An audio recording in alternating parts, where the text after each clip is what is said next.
श्री शिवाय नमस्तुभयम। दोस्तों, जैसा कि आप सभी लोग जानते हैं कि 22 जनवरी 2026 यानी गुरुवार को पड़ रही है माघ मास की शुक्ल पक्ष चतुर्थी तिथि। और दोस्तों, यह वह तिथि है जो माघ मास में पड़ने वाली सबसे बड़ी तिथि है, क्योंकि यह गुरुवार के दिन पड़ रही है और इसका बहुत ही बड़ा और विशेष महत्व होता है।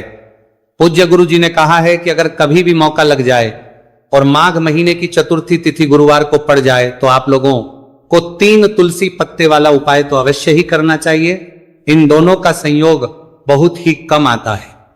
इसी के साथ में गुरु जी ने अपनी शिवपुराण कथा में बताया है कि इस दिन आपको 3 तुलसी पत्ते वाला उपाय तो आपको अवश्य ही करना चाहिए, क्योंकि ऐसा दिन पूरे साल में सिर्फ एक ही बार आता है। और दोस्तों, आप सभी लोग जानते हो कि गुरुवार चतुर्थी तिथि का अगर सबसे बड़ा कोई उपाय है तो वह 3 तुलसी पत्ते वाला उपाय है। तो दोस्तों, गुरुवार चतुर्थी तिथि के दिन आप लोगों को इस 3 तुलसी पत्ते वाला उपाय को जरूर करना है। बहुत सारे लोग होंगे जिन लोगों ने इस उपाय को ना किया हो, मतलब पूरा साल निकल गया, उन्होंने किसी भी दिन इस 3 तुलसी पत्ते वाला उपाय को ना किया हो। पर दोस्तों, आपके पास एक आखिरी मौका बचा हुआ है, जो कि 22 जनवरी 2026 गुरुवार चतुर्थी तिथि के दिन है। इस दिन आप लोगों को इस वाले उपाय को जरूर कर लेना है। भले ही आपने महीने भर इस उपाय को ना किया हो, पर अगर आपने इस माघ महीने के गुरुवार चतुर्थी तिथि के दिन अगर इस वाले उपाय को कर लिया तो आपको इस उपाय को करने का वह फल मिलेगा जिसकी आपने कभी कल्पना भी नहीं करी होगी। इसीलिए आप लोग इस वाले उपाय को एक बार जरूर कर लेना है, ताकि आप लोगों के हाथ से यह मौका ना जा सके और आपको इस उपाय को करने का फल मिल सके। दोस्तों, यह उपाय पंडित जी ने अपनी अभी की ही श्री शिव महापुराण की कथा में बताया है जी। इस उपाय को आज हम आपको बहुत अच्छे से समझाने वाले हैं। इस वीडियो को देखने के बाद इस उपाय को समझने के लिए आपको कोई और वीडियो को देखने की जरूरत नहीं पड़ेगी। तो चलिए दोस्तों, उपाय को शुरू करते हैं। देखिए, यह इस माघ महीने के गुरुवार चतुर्थी तिथि के दिन यह इतना खास होता है, इतना महत्वपूर्ण होता है। देखा गया है कभी कभी बड़े बड़े पूजा पाठ अनुष्ठान से जो मनोकामना पूर्ण नहीं होते, वह माघ महीने की गुरुवार चतुर्थी तिथि के दिन एक छोटे से उपाय करने से ही आपकी मनोकामना पूर्ण होती है। और बहुत सारे लोगों ने इस उपाय को किया भी है और उनको इस उपाय को करने का फल भी जरूर मिला है। अगर आप लोग भी इस उपाय को करना चाहते हैं तो आप इस उपाय को पहले अच्छे से समझ लेना, सुन लेना, उसके बाद करना। आपको इस उपाय का फल जरूर मिलेगा। और इस उपाय को कर लेने से आपके घर में चाहे किसी भी प्रकार की दुख और समस्या क्यों ना चल रही हो, आपको उसका कारण भी नहीं पता है कि भाई ये समस्या किस कारण से चल रही है। उसका कुछ भी कारण हो सकता है, जैसे पितृदोष हो सकता है या किसी भी तरह का मंगल दोष भी हो सकता है। तो इस दिन आप लोगों को ये वाला उपाय कर लेना है। ये एक ऐसा उपाय है जिस उपाय को अगर किसी विशेष दिन पर किया जाए तो भाई उस विशेष दिन का जो है वो तो हमें मिलता ही मिलता है, पर हमने उस दिन पर इस उपाय को किया है तो हमें उससे भी बड़ा फल मिलता है, और फल बहुत जल्दी मिलता है, क्योंकि आप इस उपाय को बहुत ही बड़े और विशेष दिन पर कर रहे हो। तो चलिए अब उपाय के बारे में बात करते हैं, लेकिन उससे पहले लोगों को यह जानना आवश्यक है कि आखिर यह उपाय किस समय करना है, किसको करना है और कैसे करना है। तो चलिए हम आगे आपको वीडियो में एक एक करके बता देते हैं। लेकिन उससे पहले अगर आप लोग हमारे चैनल पर पहली बार आए हैं या फिर मेरी आवाज आज पहली बार सुन रहे हैं तो हमारे चैनल को सब्सक्राइब जरूर कर लेना और इस वीडियो को लाइक करके कमेंट बॉक्स में श्री शिवाय नमस्तुभयम ओम नमः शिवाय जरूर टाइप कर देना। तो दोस्तों, इस 3 तुलसी पत्ते वाला को हमें इस गुरुवार चतुर्थी तिथि के दिन कैसे करना है, किसको करना है, किस समय करना है और कहां पर करना है, ये सारे सवालों के जवाब आपको इस वीडियो में मिल जाएंगे। और जो ये वीडियो देखेगा भाई, उसको 3 तुलसी पत्ते वाला उपाय जरूर करना चाहिए, क्योंकि इस दिन एक तुलसी पत्ते का भी बहुत ही बड़ा और विशेष महत्व होता है। और जब बात आ जाए 3 तुलसी पत्ते वाला उपाय की, तो यह सोने पे सुहागा वाली बात हो जाती है और ये एक बहुत ही बड़ा हो जाता है इस गुरुवार चतुर्थी तिथि का। तो अब दोस्तों, इस 3 तुलसी पत्ते वाला उपाय को आखिर करना किसको है, सबसे पहले हम लोग वो बात जान लेते हैं।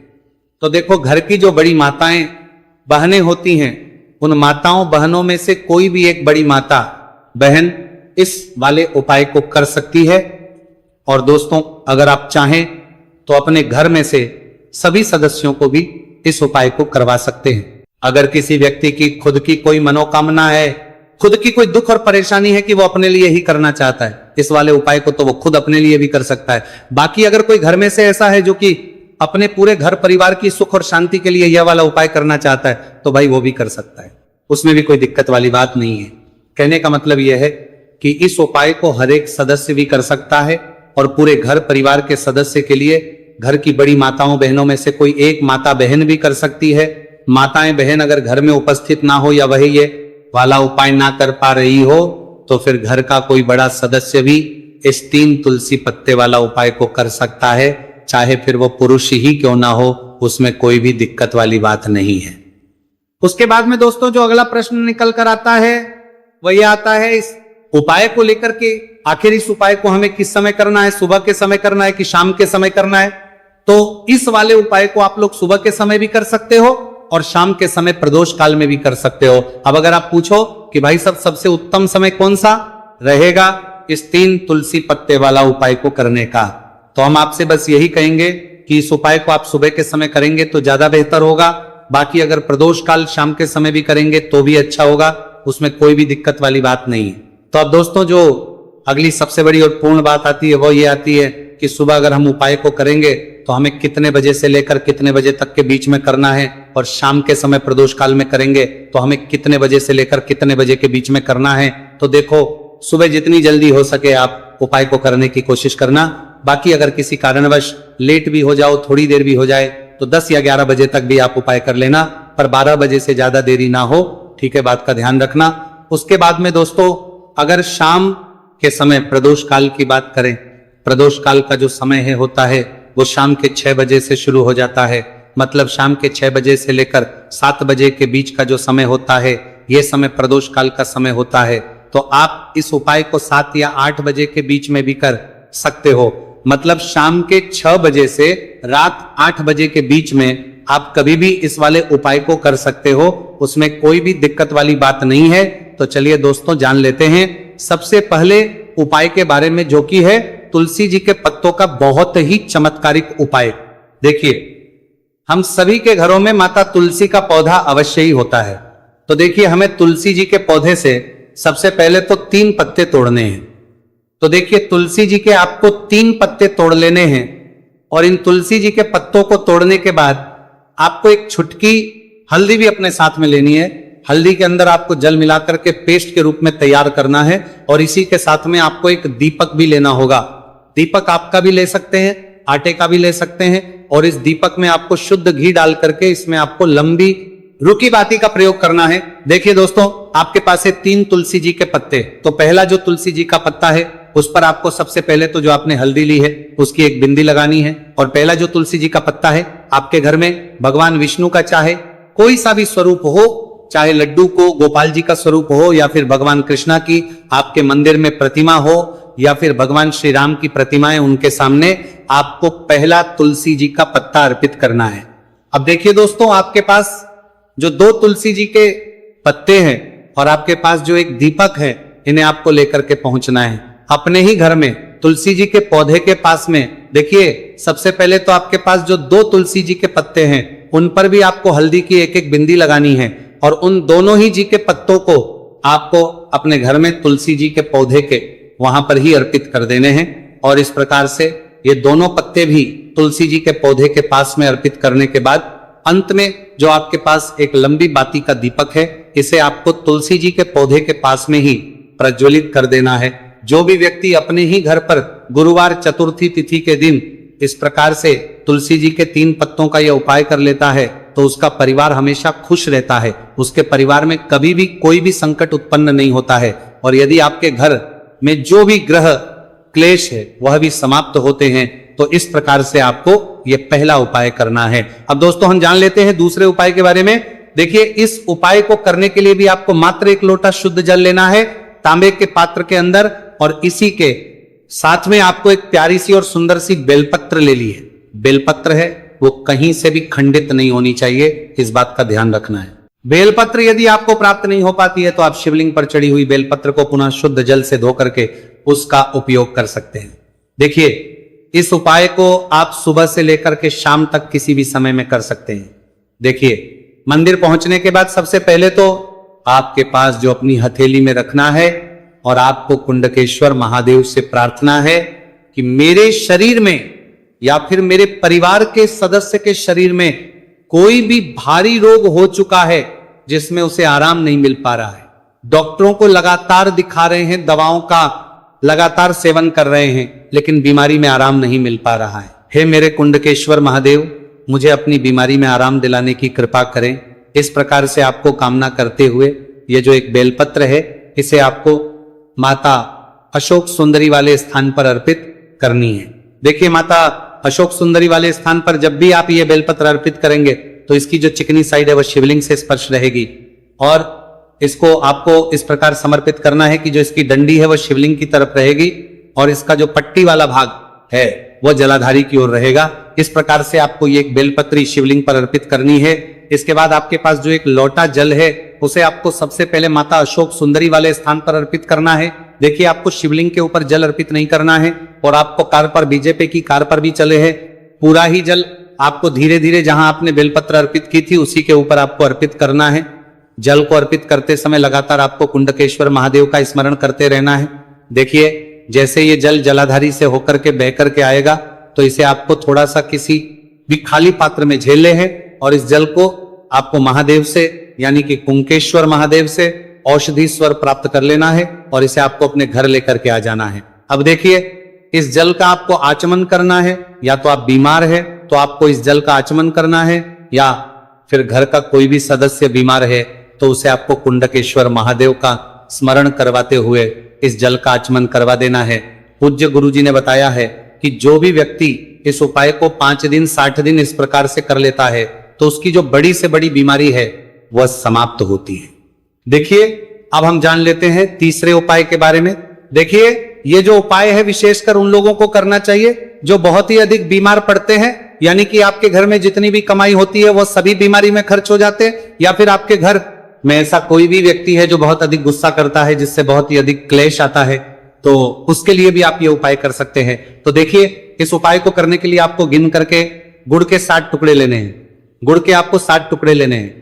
देखिए, आपके घर में जो व्यक्ति बहुत अधिक बीमार रहता है या फिर कोई व्यक्ति बहुत अधिक गुस्सा करता है तो आपको ये जो 7 गुड़ के टुकड़े हैं अपने सीधे हाथ में रखना है और उस व्यक्ति के ऊपर से आपको घड़ी की दिशा में 7 बार सर से लेकर के पैर तक उतार लेने हैं, यानी कि उस व्यक्ति के सर से लेकर के पैर तक आपको इन गुड़ के टुकड़ों को 7 बार घड़ी की दिशा में घुमा लेना है।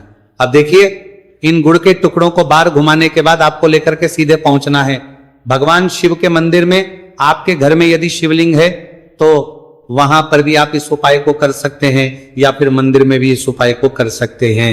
अब देखिए, आपके हाथ में जो 7 गुड़ के टुकड़े थे जिन्हें आप मंदिर लेकर के आए थे, उन्हें आपको शिवलिंग के ऊपर रखना नहीं है, केवल शिवलिंग के ऊपर आपको 7 बार घुमाना है।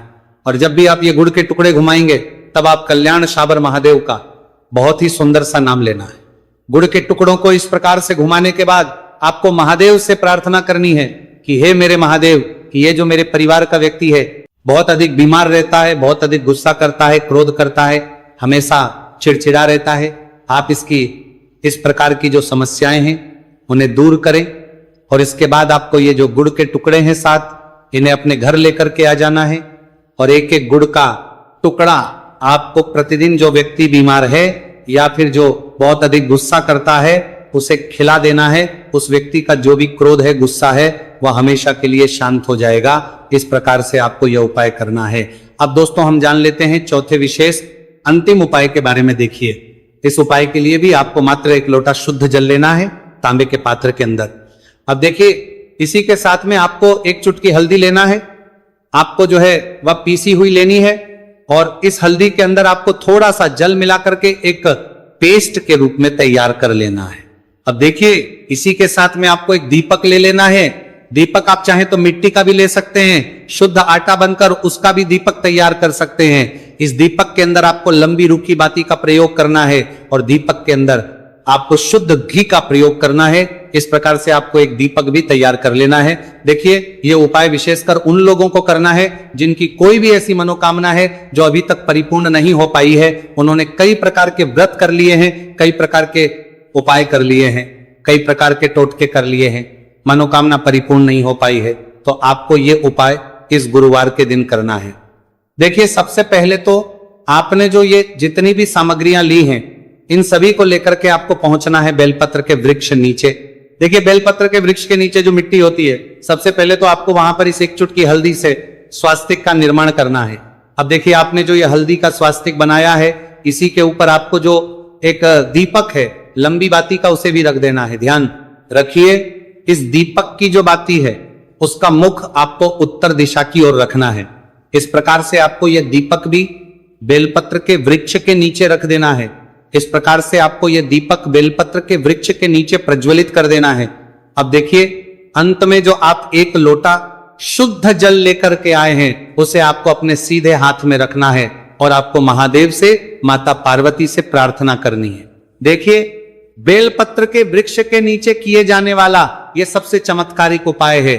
तो देखिए, आपकी किसी भी प्रकार की मनोकामना है, चाहे धन प्राप्ति को लेकर हो, व्यापार कर हो, नौकरी को लेकर हो, विवाह को लेकर हो, किसी भी प्रकार की मनोकामना है, तो उसे आपको महादेव से तथा माता पार्वती से परिपूर्ण करने की प्रार्थना करनी है।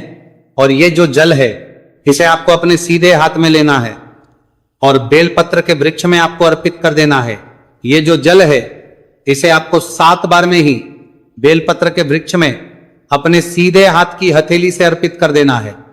देखिए, गुरुजी ने बताया है कि जो भी व्यक्ति इस उपाय को इस प्रकार से गुरुवार चतुर्थी तिथि के दिन या फिर आने वाली पूर्णिमा या फिर नवमी की तिथि पर कर लेता है, तो महादेव और माता रानी की कृपा से उसकी जो भी मनोकामना है वह निश्चित ही परिपूर्ण हो जाती है। तो दोस्तों, ये थे पूज्य गुरुजी द्वारा बताए गए कुछ बहुत ही खास उपाय। अगर आपको जानकारी अच्छी लगी हो तो वीडियो लाइक करिएगा,